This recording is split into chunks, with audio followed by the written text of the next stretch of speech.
Once upon a time, on Christmas Eve, old Scrooge sat busy in his office. It was very cold outside, and in Scrooge's office it was not much warmer either. Suddenly, Scrooge's nephew entered the office. "A Merry Christmas, Uncle! God save you!" Fred said. "Bah!" said Scrooge. "Humbug!" "Christmas a humbug, Uncle?" said Scrooge's nephew. "You don't mean that, I am sure." "I do," said Scrooge. "What's Christmas time to you? You have to pay bills without money. You're a year older, but not an hour richer. Keep Christmas in your way and let me keep it in mine." "Keep it? But you don't keep it," said Scrooge's nephew, who was a very friendly young man. He even tried to cheer Scrooge up and invited him for dinner on Christmas Day.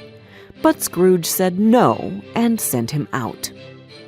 When Scrooge's nephew left, two gentlemen came in to collect money for the poor who had no place they could go. Stingy Scrooge, however, didn't give the gentlemen any money. "Are there no prisons? Are there no workhouses?" he asked sarcastically, and told them to leave the office. When it was time to close the office, Scrooge talked to his clerk, Bob Cratchit. "You want all day off tomorrow, don't you?" said Scrooge. "If that is okay, sir," answered the clerk. "It's not okay," said Scrooge, "and it is not fair. After all, I have to pay you for the day, although you don't work. But if it must be, I want you to start work even earlier the following morning." Cratchit promised that he would, and the two went home.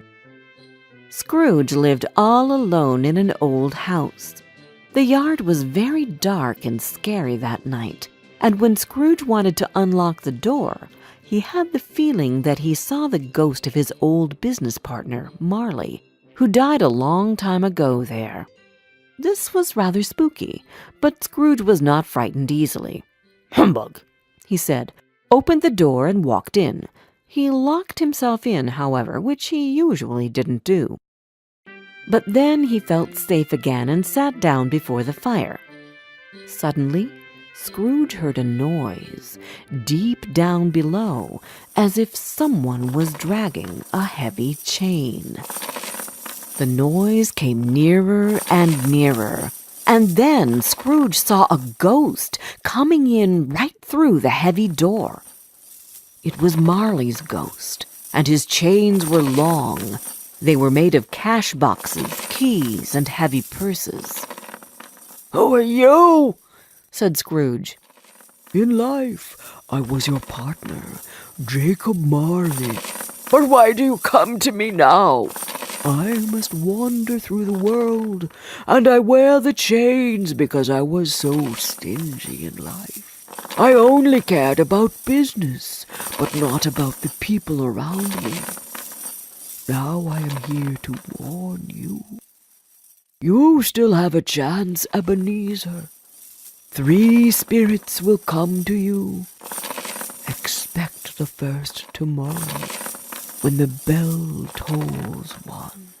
When he had said these words, Marley's ghost disappeared, and the night became quiet again. Scrooge went straight to bed without undressing, and fell asleep immediately. When Scrooge awoke, it was still very foggy and extremely cold, and there was no noise of people in the streets.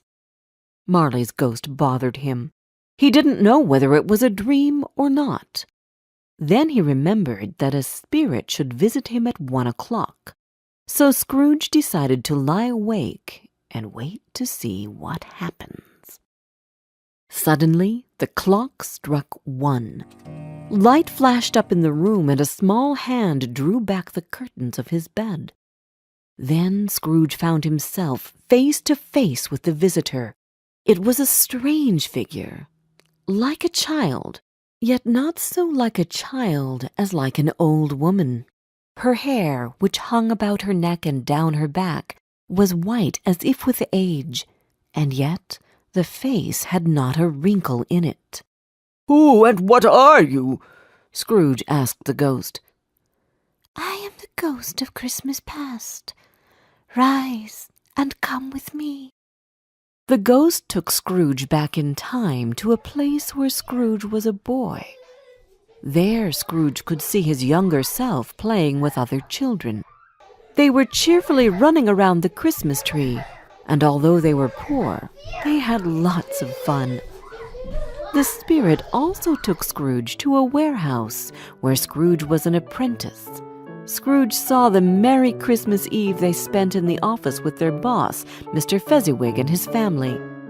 There was food and music and dancing, and everybody was happy. Then the spirit took Scrooge to yet another place. Scrooge was older now. He was not alone, but sat by the side of a beautiful young girl, Belle. There were tears in her eyes. "It is sad to see," she said softly, "that another love has displaced me, the love of gold. Your heart was full of love once, but now I think it is better for us to part. May you be happy in the life you have chosen."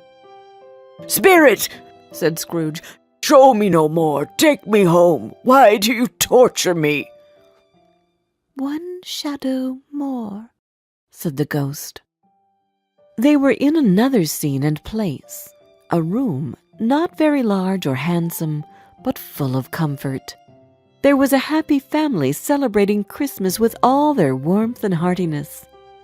Scrooge recognized Belle, his former girlfriend. She was now married and had children. "Spirit," said Scrooge in a broken voice, "take me back. I cannot bear it any longer." He struggled with the ghost to take him back, and finally Scrooge found himself in his own bed again. He was very exhausted and sank into a heavy sleep. Scrooge woke up in the middle of a snore just before the clock struck 1 again. He sat up in his bed and waited for the second ghost to come. And there it was, the ghost of Christmas Present. It had curly brown hair, sparkling eyes, and it wore a simple green robe with white fur. Its feet were bare, and on its head it wore a holly wreath. The ghost took Scrooge to Bob Cratchit's house, a very poor little dwelling. In the kitchen you could see Mrs. Cratchit preparing Christmas dinner. Her children were cheerfully running around, and Bob Cratchit came in with Tiny Tim upon his shoulders. Tiny Tim was Bob Cratchit's youngest son. He bore a little crutch and had an iron frame around his limbs. Then Christmas dinner was ready, and everyone sat down at the table. As the Cratchits were very poor, it was not much they had for Christmas dinner. But still, everyone was joyful, and you could feel that they all had the Christmas spirit in their hearts. "A Merry Christmas to us all, my dears. God bless us," said Bob Cratchit. "God bless us, every one," said Tiny Tim. He sat very close to his father's side upon his little stool. Bob held his little hand, as if he feared to lose him. "Spirit," said Scrooge, who felt sorry for the boy, "tell me if Tiny Tim will live." "I see an empty seat," replied the ghost, "and a crutch without an owner. If these shadows don't change in the future, the child will die." This made Scrooge very sad, but the spirit went on and took Scrooge to his nephew's house. Fred and his friends had a very cheerful party and played games. Scrooge really enjoyed their party and wanted to stay for another while. But in a second it all faded, and Scrooge and the spirit were again on their travels. Suddenly, Scrooge noticed something strange about the ghost. 2 children-like figures were at the ghost's feet, a boy and a girl. But they looked old and dreadful, like little monsters. Scrooge was shocked. "Spirit, are they your creatures?" Scrooge asked. "They are man's creatures," said the spirit. "The boy is ignorance, the girl is want. Beware them both, but most of all, beware this boy," said the spirit. "Have they no place they can go?" asked Scrooge. Are there no prisons? Are there no workhouses?" The spirit turned on Scrooge with his own words. The bell struck 12. The ghost of Christmas present disappeared, and at the last stroke of the bell, Scrooge saw the third ghost coming towards him. Slowly and silently the ghost came nearer. It was very tall and wore a deep black piece of clothing which covered its whole body and left nothing of it visible but one outstretched hand. "Are you the ghost of Christmas yet to come?" asked Scrooge. "I fear you more than any other spirit." The ghost did not say a word, and Scrooge was really scared. They wandered through the city, and Scrooge heard some men talking about a person who had died. Scrooge knew the men and wanted to find out whom they were talking about. But the spirit moved on. The ghost led Scrooge through the streets that were familiar to him, and as they went along, Scrooge looked here and there to find himself, but nowhere was he to be seen.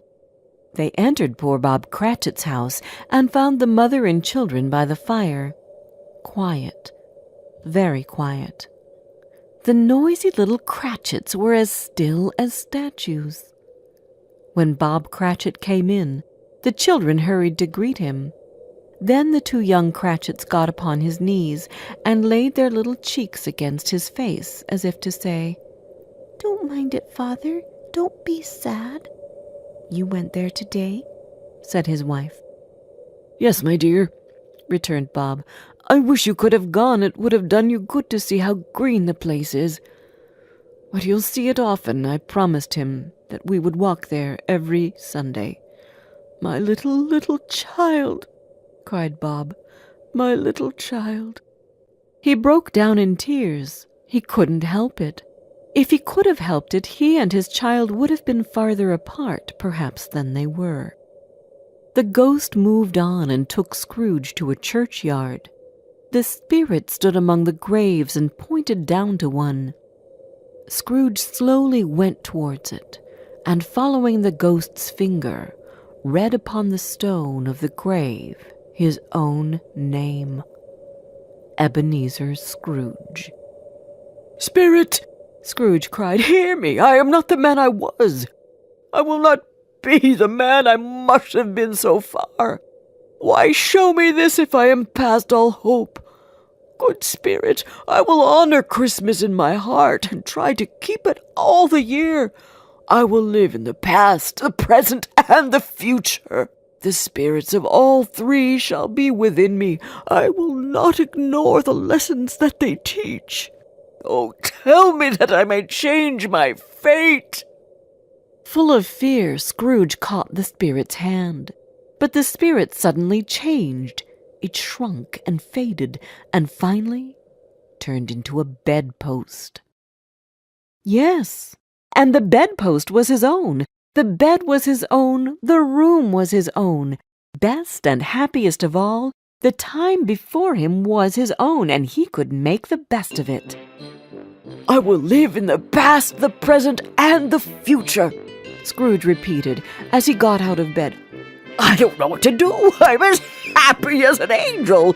I don't know what day of the month it is. I don't know how long I've been among the spirits. Hello! Hello there!" He ran to the window, opened it, and put out his head. "What's today?" cried Scrooge, calling downward to a boy in Sunday clothes. "Today?" replied the boy. "Why, Christmas Day." "It's Christmas Day," said Scrooge to himself. "I haven't missed it. The spirits have done it all in one night. Hello, my fine friend. Do you know the poulterers at the corner? And do you know whether they've sold the big turkey that was hanging up there?" "What, the one as big as me?" returned the boy. "It's still hanging there now." "Is it?" said Scrooge. "Go and buy it. I am in earnest. Go and buy it and come back with the man that I may give them direction where to take it. I'll give you a shilling for it. Come back with the man in less than 5 minutes, and I'll give you half a crown." The boy was off like a shot. "I'll send it to Bob Cratchit," whispered Scrooge cheerfully. "It's twice the size of Tiny Tim." He dressed himself in all his best, and at last got out into the streets. He had not gone far when he came towards the two gentlemen who had walked into his office the day before. "My dear sir," said Scrooge, "how do you do? I fear I wasn't pleasant to you yesterday. Allow me to ask your pardon, and will you have the goodness to—" Here Scrooge whispered in his ear. "Lord bless me!" cried the gentleman. "My dear Mr. Scrooge, are you serious? I don't know what to say to such generosity." In the afternoon he went to his nephew's house. "Fred," said Scrooge, "it's your Uncle Scrooge. I have come to dinner. Will you let me in, Fred?" Of course Fred let him in. It was a very hearty welcome, and they all had a wonderful party. But Scrooge was early at the office next morning. Oh, he was early there. If he could only catch Bob Cratchit coming late. And he did it. Yes, he did. Bob was a full 18 minutes and a half behind his time. Scrooge sat with his door wide open that he might see him come in. "Hello!" growled Scrooge in his usual way. "What do you mean by coming here at this time of day? I am not going to stand this sort of thing any longer. And therefore," he continued, jumping from his stool, "and therefore I am about to raise your salary. A Merry Christmas, Bob!" Bob Cratchit was very surprised, and so were many people who found Scrooge so changed. Scrooge became a better person. To Tiny Tim, who did not die, he was a second father. Scrooge became as good a friend, as good a master, and as good a man as the good old city knew. Or any other good old city or town in the good old world. It was always said of Scrooge that he knew how to keep Christmas well. May that be truly said of us and all of us. And so, as Tiny Tim would say, God bless us, everyone.